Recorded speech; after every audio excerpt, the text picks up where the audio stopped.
Alô, alô, seja muito bem-vindo de volta ao meu canal. Se és novo por aqui e ainda não me conheces, o meu nome é Ana Moraes e isto são Devaneios Morais. Hoje sobre o controlo do nosso ego a nosso favor. Sim, vamos aprender a fazer controle de mente. Não, brincadeira, só a nossa. Vamos a isso.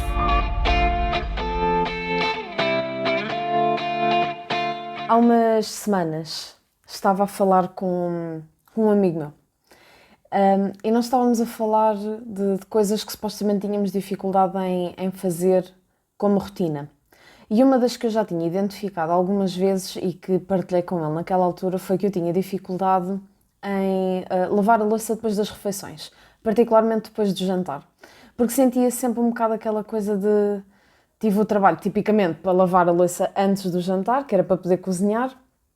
Depois fazer o jantar, comer, não sei o quê, sentar um bocadinho no sofá para relaxar, fazer mais alguma coisa para depois ser hora de ir dormir, para começar um novo dia. E ele disse-me assim, não consegues Atanas. E eu disse, não, é óbvio que eu consigo, porque se eu consigo lavar a louça a uma hora qualquer, àquela hora também conseguia, não é... A minha dificuldade não está na tarefa em si, mas está em conseguir manter aquele hábito com frequência. A coisa ficou por ali e, entretanto, deparei-me com uma aula do Tom Bilyeu, que era sobre disciplina.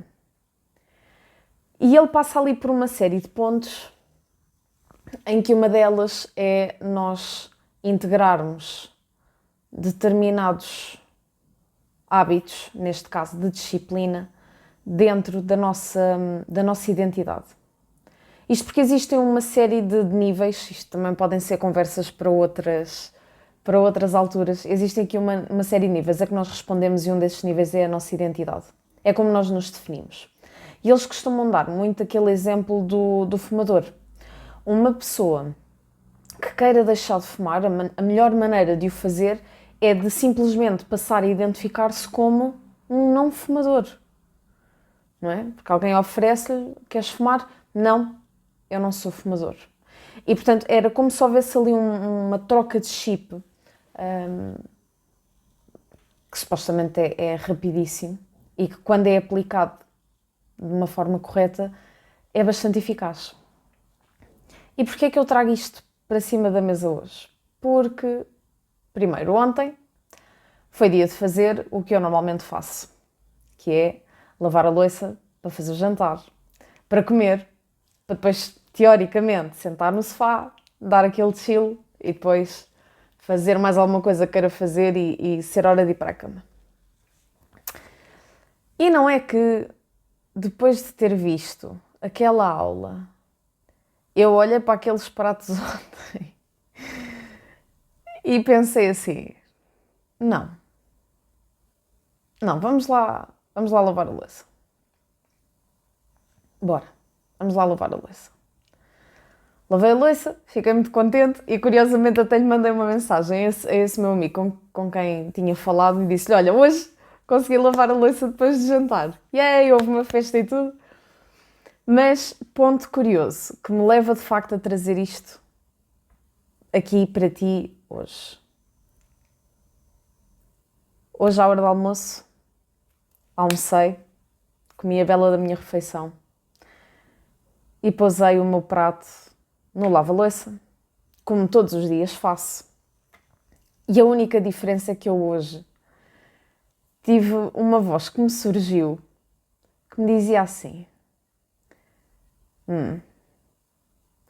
tu és uma pessoa que limpa as coisas depois de as usar e mantém a casa minimamente limpa e arrumada? Ou és das pessoas que deixa para depois e vive com a cozinha constantemente com algo para arrumar? Amigos, esta pergunta foi qualquer coisa. Porque aquilo que eu senti a seguir foi um boost no ego, do género. Não, então, eu Eu sou uma pessoa que mantém as coisas arrumadas, eu sou uma pessoa que mantém o orgulho de ter uma cozinha limpa e arrumada e impecável. Porque eu sou.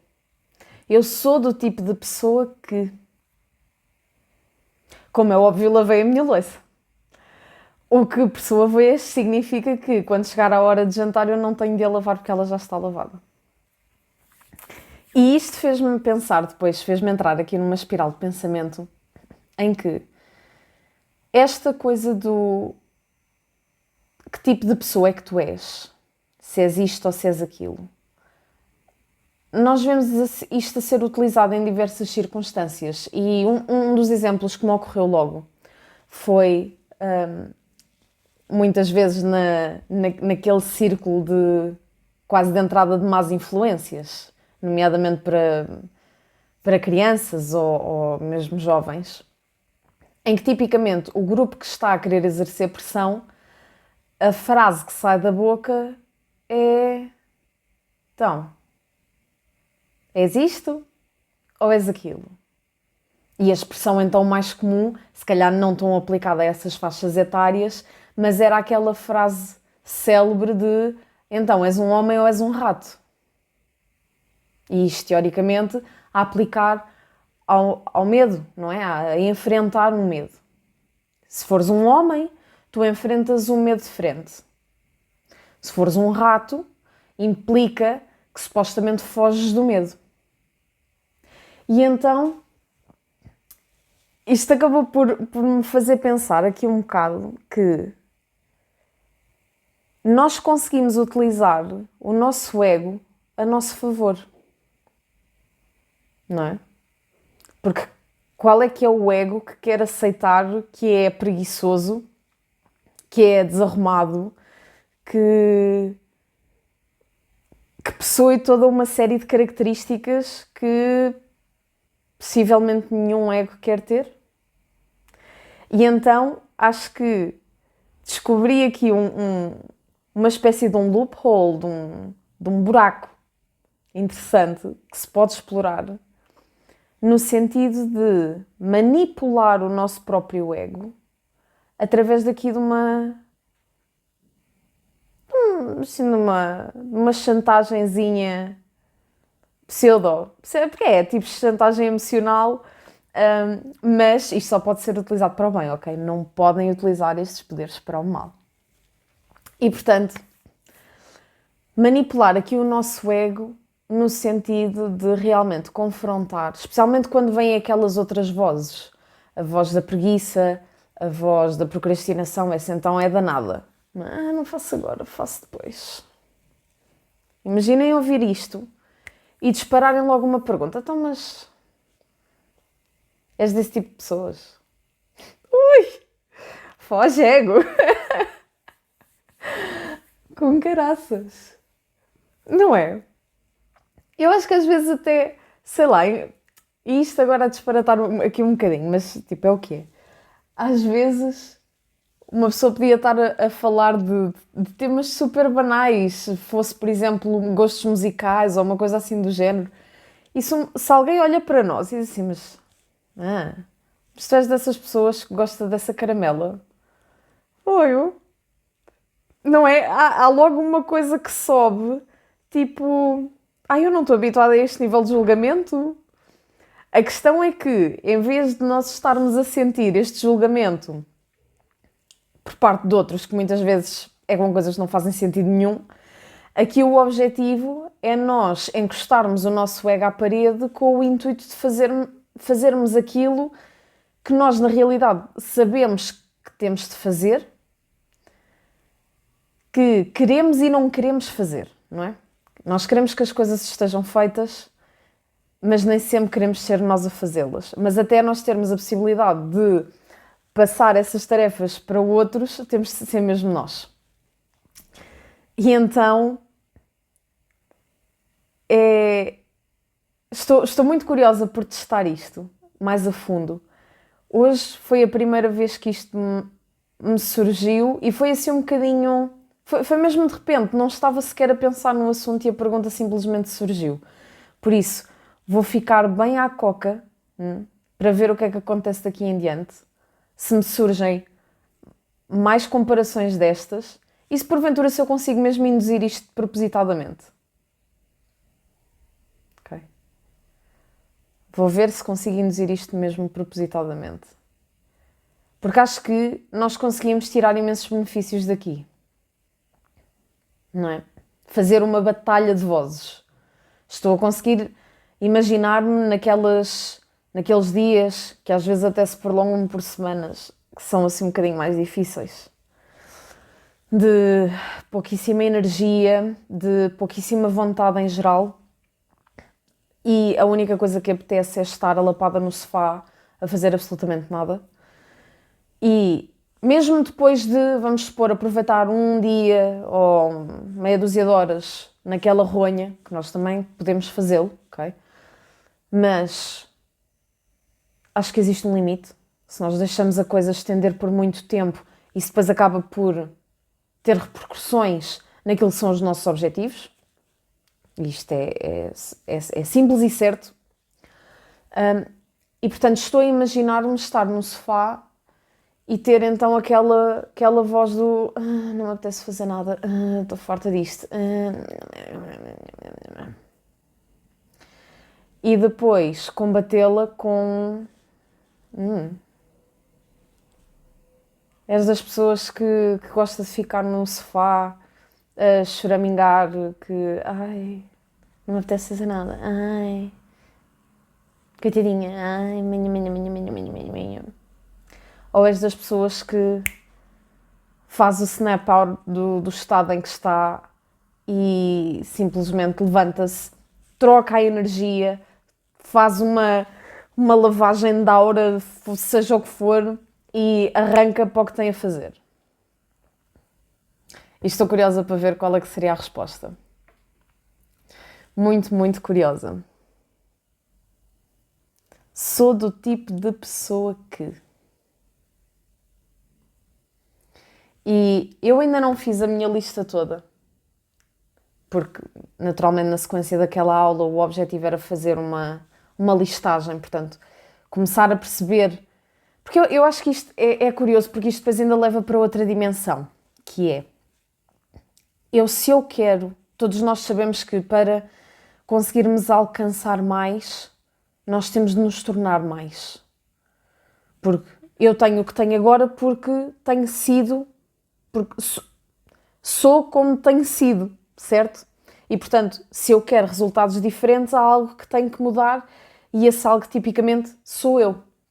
E, portanto, acho que é engraçado haver aqui a possibilidade, então, de nós descrevermos exatamente os pontos de eu sou o tipo de pessoa que, mas estando alinhados à pessoa que eu sei que preciso de ser para atingir determinados objetivos. Não é? Porque, ou seja, eu, à data em que estou a gravar este vídeo, ainda não sou detentora de uma empresa multimilionária. Ok? Statement. Contudo, eu não sou porque eu tenho as características que tenho neste momento, tenho o conhecimento que tenho neste momento. Portanto, que Ana é que eu tenho de ser para ser a detentora de uma empresa multimilionária? Que características é que essa Ana tem? Não é? E eu aqui até me posso basear em outras pessoas que já lá chegaram, ver quais é que são as características que elas têm e fazer aqui uma modelação de comportamento, uma modelação de características e tentar chegar mais próximo. Não é? Eu sou do tipo de pessoa que se levanta todos os dias àquela hora e a primeira coisa que faz quando se levanta é espreguiçar, vestir qualquer coisa caso esteja frio e primeiro fazer um bocadinho de meditação. Eu sou o tipo de pessoa que a segunda tarefa que faz no dia é escrever os objetivos do dia. Eu sou do tipo de pessoa que...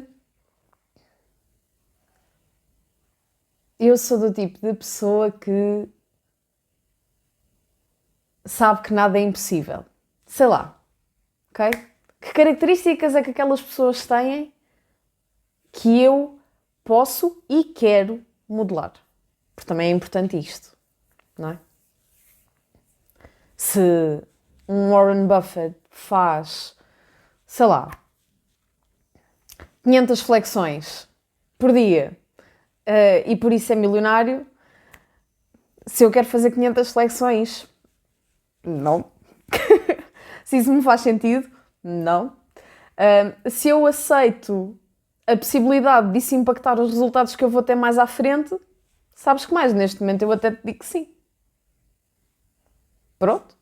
Se são as 500 flexões que me impedem de ser multimilionária, de, sei lá, vamos supor, de ter 1 milhão de contas no... 1 milhão de contas. 1 milhão de euros no banco e por não fazer aquelas 500 flexões por dia, eu neste momento só consigo chegar aos 500 mil. Pá, está bem. Eu neste momento consigo lidar com isso. Pronto. Eventualmente depois posso ir começando a trabalhar devagarinho e a fazer uma flexão, 2, 3, 4, 5 e por aí afora até conseguir escalar. Agora, eu neste momento não sou do tipo de pessoa que faz 500 flexões por dia, mas é que isso é ponto assente. Certo? Portanto, também não faz sentido estarem a fazer destas frases mentira. Ok? É coisas que... Ora, vamos lá ver. A ver se a gente se entende aqui. Portanto, imagina que tu és uma pessoa que não tens muita confiança. Dizeres que eu sou do tipo de pessoa que se sente confiante quando, sei lá, atinge um determinado objetivo, isso não é uma mentira. Porque tu podes de facto sentir confiante. Se queres trocar ou se queres melhorar a tua confiança, a primeira melhor maneira é de facto tu cumprires a tua palavra contigo, antes de mais. Mas vamos supor que, se calhar peguei num mau exemplo, mas vamos seguir por aqui, pronto. Vamos supor que pegamos mesmo aqui nesta questão do eu sou do tipo de pessoa que. Então, eu sou do tipo de pessoa que sou confiante. Tu neste momento podes não senti-lo, mas tu tens em ti tudo o que é necessário para seres confiante. Certo? Enquanto que eu, se calhar, neste momento, para fazer as 500 flexões, eu não tenho tudo em mim, porque eu não tenho força nem resistência suficiente para atingir as 500 flexões. Ok? Pronto. Agora, o facto de tu dizeres todos os dias que eu sou do tipo de pessoa que sou confiante, quantas mais vezes tu repetires isso, mais vezes o cérebro vai começar a incutir. Okay? Agora, eu, por exemplo, no caso das flexões, em vez de dizer que eu sou do tipo de pessoa que faz 500 flexões por dia, não. Eu se calhar dizia, eu sou do tipo de pessoa que faz flexões todos os dias para melhorar a sua resistência para um dia chegar às 500. Ok? É só uma maneira uma maneira diferente de parafrasear a coisa. Mas pronto, está partilhado convosco o tema de hoje. Este autocontrole mental, puxando aqui um bocadinho o ego à mesa. E experimenta e diz-me o que é que achas. Okay? Partilha depois comigo, por favor. Quer seja nos comentários, quer seja por e-mail, quer seja pelas redes sociais, mas partilha. Tá bem? Vou ficar muito curiosa para ver se isto é uma coisa que realmente pode funcionar. Eu acredito que pode realmente funcionar. Porque o nosso cérebro funciona de maneiras assim muito peculiares. Por isso, se estiveres disposto a isso, entra comigo nesta descoberta e vamos perceber o que é que realmente podemos fazer com isto. Até lá, vemo-nos por aí. Obrigada!